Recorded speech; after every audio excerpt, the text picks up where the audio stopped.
Today we have two extremely successful individuals. Both are masters in their individual craft. Right, Mr. Chadha, as you all know, is the CEO of one of the largest bank, Bank of Baroda. He's, he's associated with this whole continuation of the transformation journey of the bank, and now has actually seen the complete turnaround. The last quarter's financial results are a hallmark to that.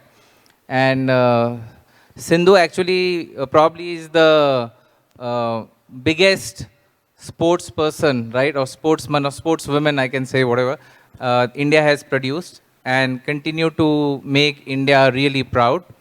So we have this fireside chat divided into two sections. The first section is where Mr. Chadha will try to unveil what is behind this whole success story of Sindhu. So what are the sacrifices, how hard she's worked, and what sort of a struggle she's gone through. So I think that whole journey of unraveling Mr. Chadha will do. And the latter part of the section, I'll try to do a sneak peek into her personal choices, her likes, dislikes, and her frustrations. So I'll hand over the baton to Mr. Chadha now. So thank you, Virendra. And first of all, Sindhu, a very warm welcome to you on behalf of Bank of Baroda. I think like all Indians, we are very proud again of you and what you have achieved. And particularly as Barodians, we are really privileged again to have you as a brand endorser. I think one of the proudest moments was that when you were playing on court and you had BOB emblazoned on your shirt. I think that it was a moment of such pride for us.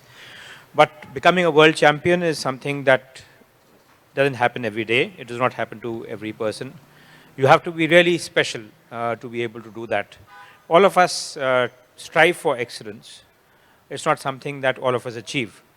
But again, so what we'd want to understand from you is that what has really made you this world champion, somebody who has been such a indomitable force on court, somebody who has done the country proud, Olympic medals, world championships. What was your journey like? If you could just tell us again, right again from when you were a child to where you are now. Well, a very good evening to everyone. Firstly, it's my pleasure to be here, sir, today. And well, thank you so much for having me here. So, yeah, I mean, I started at the age of 8. So that's when, well, it was just for fun when I started off. So I just used to play near my house, and then, my dad used to play volleyball. Both my parents were volleyball players. So when my dad used to play volleyball in the railway grounds, so besides there was a badminton court, and I thought, okay, let's give it a try. Why not? And that's when I started playing badminton, and I've never looked back. And people ask me, why not volleyball? Why badminton? But I think it was just my own interest that I had towards badminton, and that has become a passion now. So the love towards the sport. And yeah, since then I've never looked back, and then I continued playing. And since the age of 10, I kept winning matches. I kept winning. In India, I kept winning a lot of matches, a lot of tournaments. So of course, my parents really supported me because in a way, coming from the sports background, I think they know what it is and they've experienced what it is. So my dad, my mom always supported me no matter what, and they guided me in a right way. Of course, there were a lot of sacrifices, there were a lot of challenges, and there were a lot of ups and downs. But I think the most important thing was, I think, the confidence that they had in me that kept me going. Because there were days where I used to lose, I used to not know where is this going and what was happening. But I think they only told me one thing, that it is okay no matter what. There's always another day, and that kept me going. And I think because of them I'm here today. And both of them used to work in railways, but I used to really travel very far from my house to the academy, almost 27 kilometers going and then 27 coming, and again in the evening I used to go for my training sessions, 27 kilometers and back again. So well, it was not easy for them as well, because they used to my dad used to take me in the morning, come back, and then he used to drop me at school. He used to go to office and then come back and then again take me to the stadium. So he was there throughout my journey.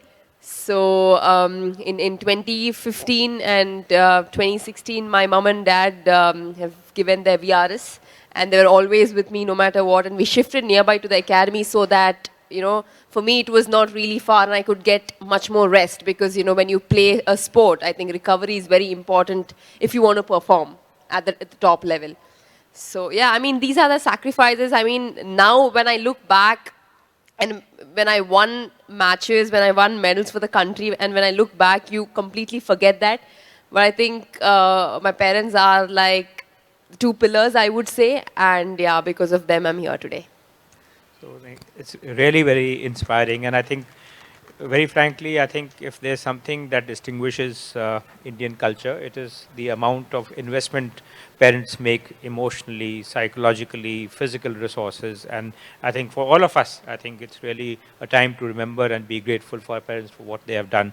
But Sindhu, again, the fact is, this is as a child when you grow up, you obviously have a lot of aspirations. You want to again eat the way you want to go out with friends. So what were the sacrifices which are the most difficult for you, where you actually had to really, really control yourself and give up things that you loved? What was the most difficult thing for you to do? Well, there were a lot of sacrifices, but I don't regret it when I look back, I would say, because, when you have goals and when you have aim that, yes, I want to achieve something in life, I think it doesn't matter when it comes to sacrifices and regrets.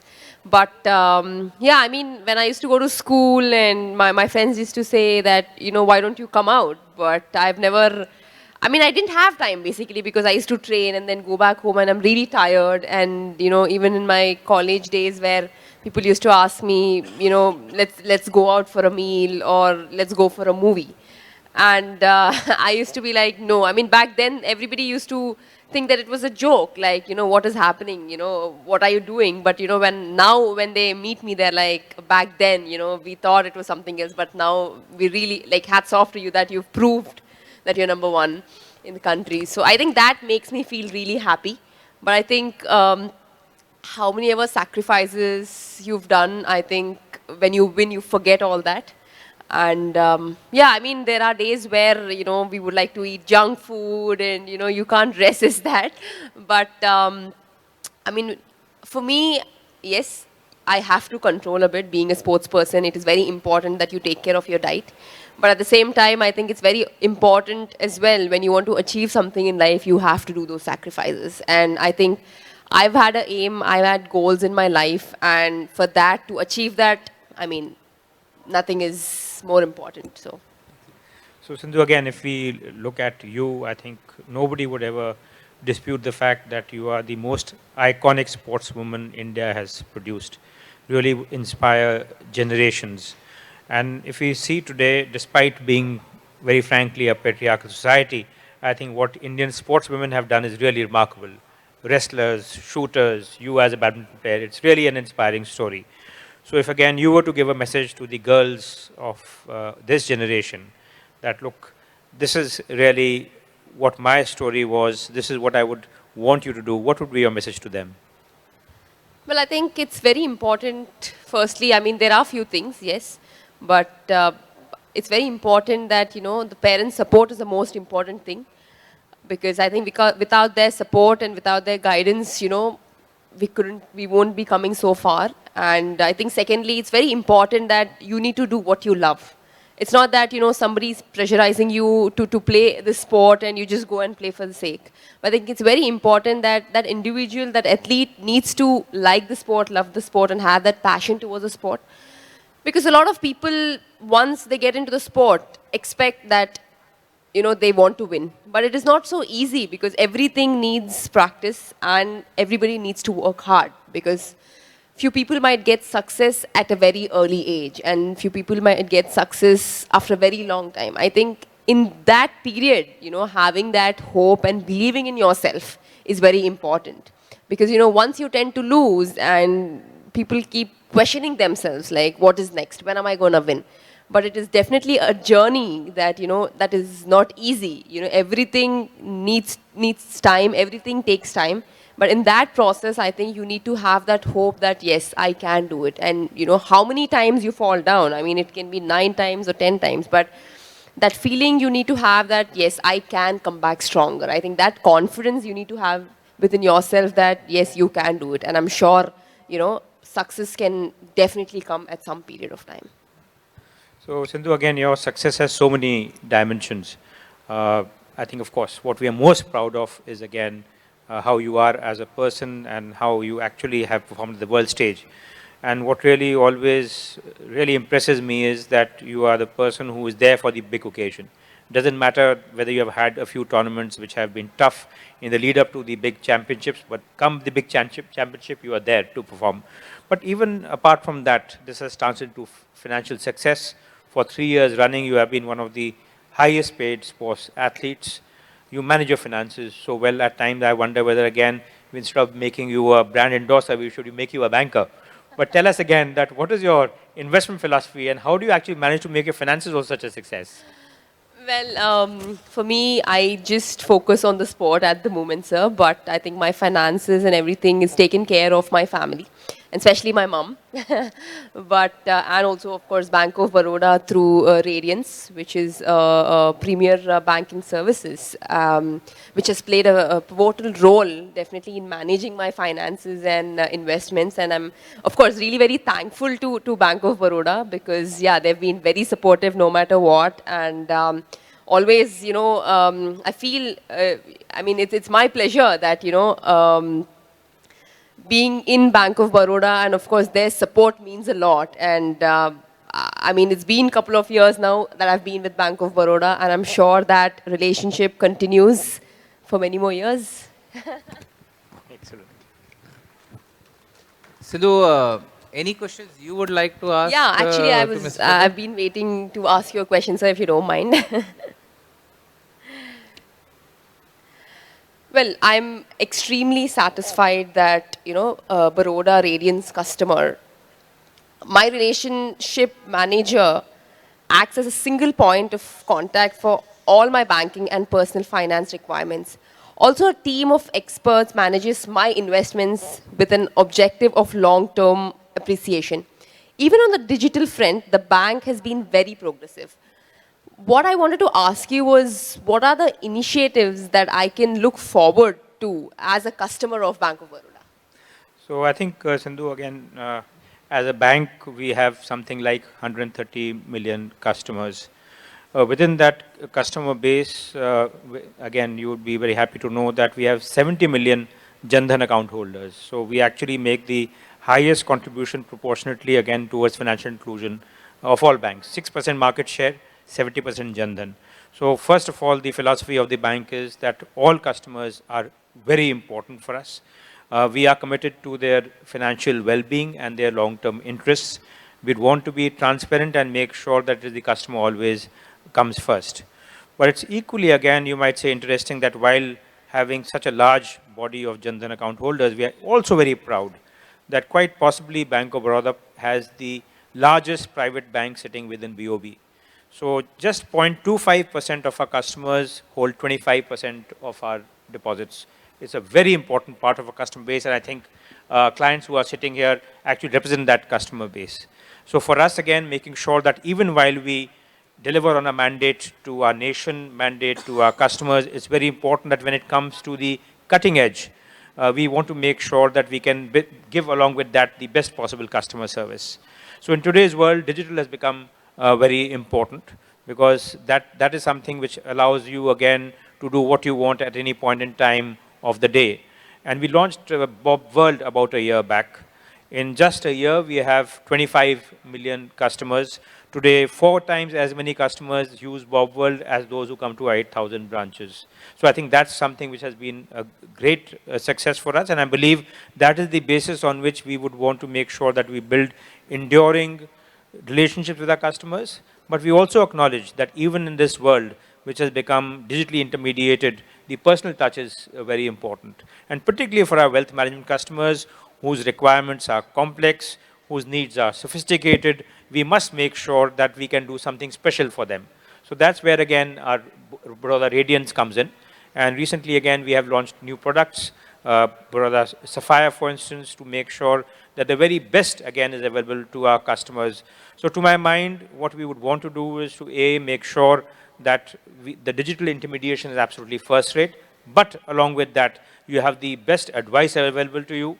That advice should be always in your best interest. It is something that is given after we understand your specific requirements. So just like again, Sindhu, we are so privileged to have you as our customer. I think each of our wealth management customers is somebody who we think about in terms of their particular needs and make sure that when we recommend something, it is after taking their particular requirements in mind.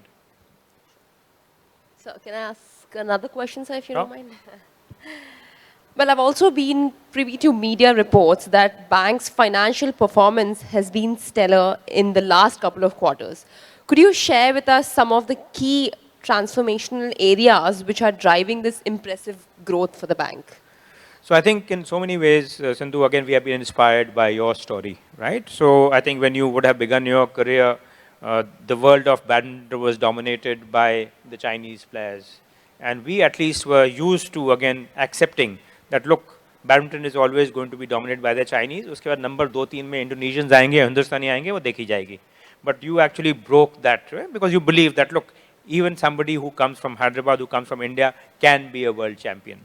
I think so the most important part of our transformation story is that we believe that even as a public sector bank, we can be as good as any bank, not only in this country and or anywhere in the world. So I think that self-belief is something which is very important. Number two, I think what we have again learned from you is self-belief, hard work, and persevere. As you said, success may not come today, but it will come tomorrow. And I think it was a very tough period for banks over the last 5-7 years. But I think we believed again that with the kind of staff members that we have, and more than that, the kind of customers that we are privileged to have, like you, Sindhu, and all who are here, there's no reason why we cannot actually transform the bank. And we're very grateful that again our customers have stood by us in this journey. Today, as we speak, Bank of Baroda, for the last two years, continuously has been voted as the best technology bank. So I think in today's digital world, that is the first piece of the transformation that we have undertaken. The second part again is that we believe that we must make sure that in this digital world, we are there personally for our customers and for all our customers. So as I told you, we have about 70 million Jan Dhan account holders. We made sure that we have about 40,000 business correspondents who are there in every village for them. So I think really the secret sauce is that you need to make sure that you respect all your customers, understand their requirements, make sure that you are both at the cutting edge of technology, but also that you have the humility to accept that at the end of the day, it is the customer who needs to be serviced in the best manner possible. And in the case of our wealth customers, it is that they have to be understood personally. Each one of them is most valuable, and each advice that we give should be transparent, sincere, and in keeping with their best interests. Thank you, sir. Yeah, I think, Sindhu, the easier part of the questioning, I think, is now over. We are halfway through, so I'll just take over now. When we think about sportsmen and athletes, one of the things which comes top of the mind is, this whole competitiveness or the killer instinct, right? And you had a fascinating decade-long rivalry with Carolina Marin, right? It started way back, in the Rio 2016 Olympics, you won the first game, and then, she came back strongly and won the other two games. You bounced back later on in the subsequent other two tournaments. And I'm sure this is going on for the last a decade or so. What we would like to know is that what goes behind this whole, mind of PV Sindhu when she's fiercest on the court, and when you have a solid competitor like Carolina Marin, and there are the reason why I ask you this question is we have examples like in tennis. All of us know that both Roger Federer and we have seen in fact the scenes in the Federer's farewell match, how the whole community was actually crying, right? And when you come onto the field, you remain best of you are the fiercest competitors, but at the background you are also friends. So can you just take us through what happens with this whole rivalry with Carolina Marin? Yeah, I think, definitely when you're on court, it's just that, you just want to win and you don't want your opponent to win. And you have this aggression and you just shout on court. It doesn't matter even you fight. I mean, that is the type of, I would say, thing that when you play, you're like, she's nobody to me. But I think that rivalry should always be there. I think I would say it's healthy for the sport, and also at the same time, once the match is over, once we're off court, we are really good friends, and we actually chat at times, and we ask how I ask her how she is, and she texts me back. So I mean, I think that when you're on court, I think that rivalry should always remain, which is really good for the sport and also for yourself because, when you're competing, I think, when you're competing against anybody, I think that being aggressive and being competitive is very, very important at the end of the day because that is what you worked for and that is what you've always been working hard for it and wanting that, yes, if that competition is not there, then there's no point. So I think that rivalry should always be there. But I think not only Carolina, but I think there are also other athletes like Okuhara and the other Chinese players. And from Thailand, there's another girl called Ratchanok. So I'm really good friends with all of them. I think that friendship in sport also is required at the end of the day because, you play all your life, in badminton. And, I think that friendship, if that friendship isn't there, I think it really doesn't add up. But at the end of the day, when you look back and when you think that, yes, man, like, there was that rivalry and we used to really fight like dogs and cats, but, off court, we're really, really good friends. And that itself is such a joy towards the sport, I would say. So, I think in the, cricketing parlance, there's this whole changing room concept, right? There's a lot of stuff which happens there. I don't know what it is in similar in badminton, but, I mean, at the outset, we feel that this whole decade-long rivalry, I'm sure, is, also has some personal bond. But any interesting, either on the court or off-court interaction, which is, exciting, which you would like to share? Well, it's not exciting, but it's definitely a bit. Obviously, when you lose a match, you go into a changing room and you're really, really upset and annoyed and angry, and you sometimes break your rackets. So it's not exciting at all. But I think on court, when we play against each other, we don't talk. Maybe we might talk before the match starts, but I think when she shouts or when I shout back, the umpire is definitely going to warn us. But I think that strategy where, sometimes it can be anybody. Like, for example, Carolina, she uses on me where she really shouts hard and sometimes I might get a bit annoyed and, complain to the opponent. Or she uses her own strategies to annoy me. So these are the few things and few tips, I would say, and few strategies where she wants to distract me in a way. So there are a lot.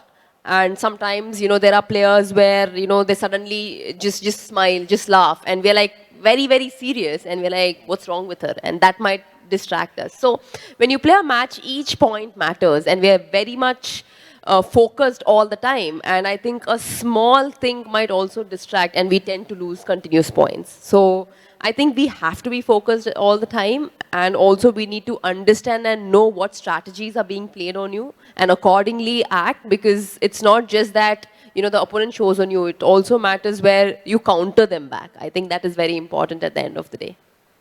So you need a very strong mind, right? So do you train for playing mind games? Well, I tend to play some mind games, but my dad is always like, you are actually like, you don't play any mind games. You are very soft. But otherwise, yes, there are a lot of mind games. But at the same time, to keep your mind strong, where whenever your opponents really distract you, so you have to, for me, it's just that I keep myself calm and make sure that, nothing should distract me. And I just be focused and focus on the next immediate point. Because for me, when I start the match, it's not just about winning a match, winning a game, but it's just that winning that next point. Because the next point is important rather than thinking about the whole game. You have 21 points, but after the next immediate is what happens next. And if you tend to lose that point, and if you don't focus on that, it doesn't matter. So yeah, to keep myself calm, I do meditate. because there were situations where I was really annoyed, and there were situations where I've lost matches, where I was leading and I tend to lose matches at times. So yes, I think meditation has really helped me, because I think when I say mental health is where it plays a very major role, because at times you just go blank and you don't know what is next or what to do. I think at that point of time you have to make sure that you're calm and your mind is calm, and you just have to focus what is next. This is very interesting because I'm just, as you talk, I'm thinking about our equity investors. They can learn so much from you in terms of patience, in terms of trying to be cool when the markets are going up and down. But I'm sure you have, in spite of all trying to be cool and your learnings from meditation, there would be those moments of frustration. Yeah. So how do you react? Like you throw the racket or you scream on your parents, or what happens? When I was really young, I used to throw the racket down. So my dad, I still remember my dad just told me this one thing. Uh, he told me that, when the kings go for the wars or anything, and once their knife is down, then you lose. You lose. So I think that kept me always in my mind, where whenever I used to lose a match, I used to get angry. I still get angry, but I'm like, no, I just cannot break my racket. Because I think at the end of the day, that is the one who will make you win. And that is the one which will always be there with you. So I think these are the words which I remember my dad used to tell me. Obviously, my dad used to get angry when when I break my racket, because, it's at that point of time you might get angry, but after a minute you're like, why did I break my racket? So I'm one of them where I get angry, but at the same time I'm very sensitive, where I tend to feel bad and think that why did I break my racket?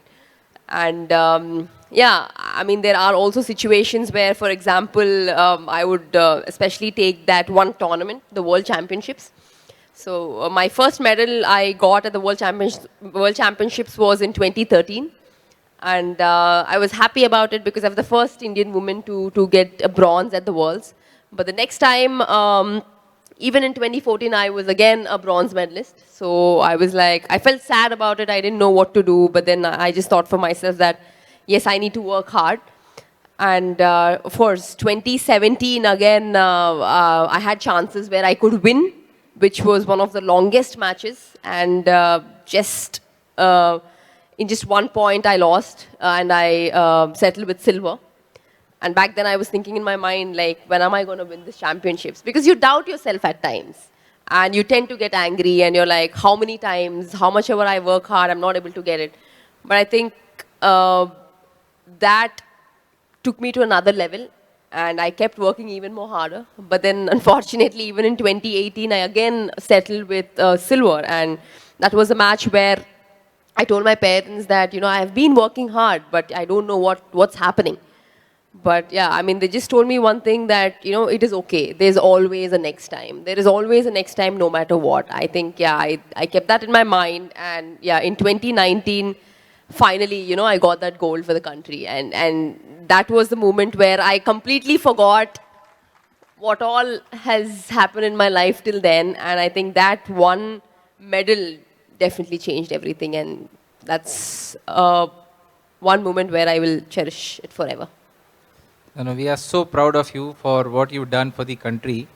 At the outset, all of us feel that your success journey is like a fairy tale. But like you're just describing, you have your own ups and downs, your frustrations. Uh, you know, let's say for a minute you have a genie in the hand, or this Alauddin ka chirag. And if there is one decision, you are allowed to change. So you go back to your childhood days till now, and is there any decision, given a choice, you would like to change, and why? Well, I would maybe change 2016. I will also change it to gold, because it's very close to the challenge of the country when I lost second and third. Maybe if I was almost something, but happen. I think let's hope for the best, and maybe 2024 I will get that medal back. Yeah, but like you rightly said, success is spoken always, and failures actually teach lessons, right? So in that 2016 Olympic, the loss which you had, I'm sure you came with much bigger resolve. That can-do attitude must have come back, and I'm sure it was a big learning for you. But what would you tell us that when we are frustrated or when we fail, there is this urge to just shut out, right? So what is it that we should do to sort of bounce back? Well, firstly, talking about 2016, I mean, when I got that silver medal, I mean, a lot of people told me that, okay, it's fine. I mean, you lost, it is okay. But I think my coach and my parents just told me that you did not lose, but you won silver for the country. I think that changed the whole perspective. And also at the same time, I mean, in life, when you lose or when you tend to have a lot of failures, you go into a negative state of mind where you don't know what is next or you don't know what should you do. I mean, there were also days in my life where when I used to lose or when I'm injured. In 2015, I had a stress fracture, and I was almost off for 6 months, and this was near to Olympics, and I had to play almost 23 tournaments in a year to be in the Olympics. So that was the phase where I thought to myself, I doubted a bit that, what would happen? Will I play well or will I get a medal? But I think, of course, people around me always supported me, and they've told me that, we believe in you no matter what. So yeah, I mean, after that I won, and there were a lot in these many years. There were a lot of failures, there were a lot of ups and downs. But whenever I used to lose, obviously everybody would be upset, and everybody would take that time to come out from it. But I think it's very important to understand, and as you mentioned, you learn from your mistakes. Also, at the same time, it's very important that it is not just end of the world. It is not just end of the world. I mean, you lose. It is not always that you win. You win some and you lose some. It is all part and parcel of life. But you also must understand that how to come back stronger is very important. You learn from your mistakes. It might take some time, but you must also think that it is not just end of the world, and there is always a next time to prove yourself. Very inspiring. I'm surely going to get up and do my run tomorrow. But, athletes and nutrition again go hand in hand, and many of us here try to be slim. And, I'm sure you have a very strong, like most runners have a high protein diet. So what sort of a nutrition plan you have? Are you avoiding carbs, or how does the design work? So I don't have like a proper diet, because I do eat rice. I mean, people might find it funny, but I do eat rice because, since the time I was young, I used to eat rice or chapati or whatever it is. But for me, my only policy is, whatever you eat, you train harder. I think exercise is where, that will keep you healthy, that will keep you fit. And for me, I make sure, obviously, not too much of junk, not too much of oily food. I mean, once in a while is okay to celebrate when I win a tournament, or when I cheat days. Yes, definitely, I do have cheat days. But after the cheat day, my trainer comes and makes me do even more extra practice. So what is your indulgence? Well, I really like biryani. Being a Hyderabadi, who doesn't love biryani? Yeah, biryani and ice creams. Yeah, I am. Ice creams is, I think we've heard in media all over the Yes, place. yes. So I do eat junk, but at the same time, I make sure that, once in a while, not always, and not too much of oily food. But at the same time, I do have a check on my weight, because, for badminton, you need to be very agile and you have to be on your feet all the time. So, I do check my weight every day. And yeah, if I put on weight, obviously, I cut down carbs and make sure I come back to my normal weight. So that is how I balance my diet and, of course, my practice sessions and training sessions. Okay, we have last few minutes of this session. So, after all these intelligent answers, I'm now permitting only 1 second to think. Just give a rapid answer to all the questions which I have.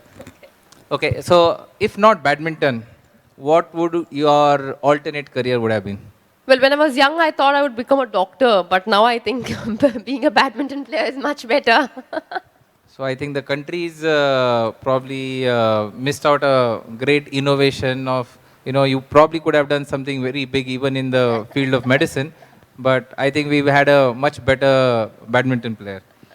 Okay, you watch Bollywood movies? Yeah, I do watch. Okay, so who's your favorite actor? I like Ranveer. Yeah, I like Ranveer Singh. Any opportunity you got to, I well, I met him. And yeah, he was a very sweet person. I know of course, I really like Deepika and Ranveer, and yeah, I mean, let's see if someday if my biopic comes, I would definitely love Deepika to be in it because she really plays very good badminton. So oh yeah. So if there is a biopic ever to be made in your name, you would like Deepika to act in it? yeah, because her father, of course, is a legend, Prakash sir, and I've played with her. I've played with Deepika, and she really plays well. I mean, she used to play, but then obviously she chose acting. But otherwise, yeah. Okay, again, while you mentioned Deepika, but any heroine or actress which you adore? Yeah, I like Deepika. Okay. Yeah. Fine. So, I just wanted to know because, I'm sure, it's difficult for you to pull out leisure time because of your practice regime and all that. But do you get some leisure time to pursue some of your hobbies? I mean, apart from movies, which we just spoke on. Well, that is the hobby. I would say that is one of the hobbies. Because most of the time I keep traveling. We have tournaments back to back, and then I come back, and then I keep traveling for some endorsements or something like that to Bombay or Delhi. So when I actually have time, I just spend time with my family. And my nephew is 4 years old. He's like a stress buster, so I spend time with him. And apart from that, I have a dog. It's a lab, so yeah, I just play with him. So this is more of it, like not really leisure time for like a couple of days. No, I don't. Yeah, yeah. So every time I visit your house, your mother says that if you're not in the house, he barks much more violently. Okay. Social media, evil or necessity? Well, it is both ways because if you really want to just have fun and post pictures, I think, yeah, you do it. You do what you feel in social media, according to me. And also at times, there is a lot of news in it. Nowadays, social media is everywhere. And the news which you want and the news which you don't want to hear about. Like, especially when you win, you're really happy and you see, oh wow, newspaper, social media is filled with messages from, different people.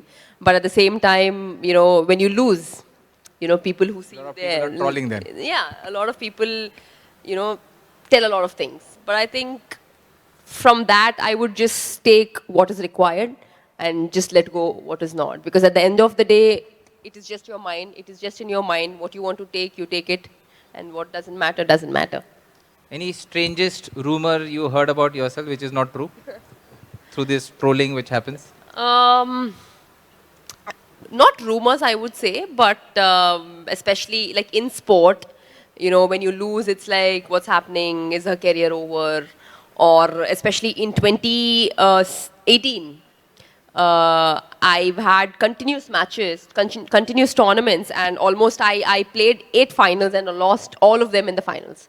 And people started calling me Silver Sindhu. So there were a lot of trolls, and there were a lot of people criticizing me, what's happening, or what happens to you when you play the finals, or you suddenly think about your previous matches. But I didn't tell them anything, and in 2018, end of the season, end of the year, there was one tournament called World Tour Finals, and I won that. So when people asked me, I just told one thing that yes, I've given the answer with my racket. So. Yeah. Okay. Talking about rumor, there are compliments which you get every day. What is the best compliment you got? Well, there've been a lot, and I really, really appreciate and really feel happy because that gives you a lot more of confidence, I would say. But yeah, I've heard where Sindhu has been in her form throughout. I mean, since the time she started, and she's just like. Just going higher and higher, which makes me feel really happy. And she's number one in her country. That makes me feel really happy. And there were also things where people used to say, I mean, from different players from different countries used to say that, oh yeah, she is really a tough nut to crack. So yeah, I would take that as a compliment because I think when you work so hard, when people tell you that, you really deserve it. So, yeah. Wonderful. Okay. We've spoken about Bollywood, but in the sports arena, any non-badminton athlete or sports person you look forward to? You're a role model to so many Indians, but I'm sure you look forward to someone who inspires you. Yeah, there's a player called Lindan. He used to play badminton, but he retired now. So I really admire the way he plays. And of course, I have a lot of athletes from different sports who've done really well for themselves and also for their country. Like for example, Ronaldo. I mean the way he plays. I mean he's super fit. I think there are some really good qualities. The way he maintains his physical fitness and the way he is, I think I really admire, and definitely he's an inspiration for me. And of course, Serena Williams, the way she's played and the way she was the way she's done for herself. I mean, it's amazing. And of course, Federer has been exceptionally well. And I mean, everybody was in tears when he wanted to retire. And yeah, I think these are few of the athletes I really admire. Any cricketer? Yeah, I really like Virat, the way he is and the way he maintains himself, because I'm sure a lot of people have a lot of pressure at times, and there are days where people's expectations are a lot more. I think the way he manages and he keeps himself calm and the way he proves himself is definitely another level. You have amazing role models. All of them are, legendary in their own right. Just last question before we go to the, question answers. Cricket is a sort of a religion in India, and players like you who are coming to prominence on the non-cricketing field are, creating those dreams around many more Indians. But do you think cricket is overhyped in India? I think, initially back then, yeah, it was cricket always, but I think definitely badminton is coming up as a sport. Badminton is doing really well. And I'm really happy because, in 2016, there was my Olympic finals, and there was a cricket tournament which was happening, and there were much more views for badminton than cricket. So I'm sure definitely, as a sport, badminton as a sport is definitely growing. And I think after 2016, I mean, a lot of people are choosing badminton as a sport and taking it as a profession, which is where I say that yes, badminton as a sport is definitely increasing and really going high. And I'm sure in the next couple of years, badminton also would be somewhere at the top. It is already top, but I think when you compare it with cricket, I think it is definitely getting closer.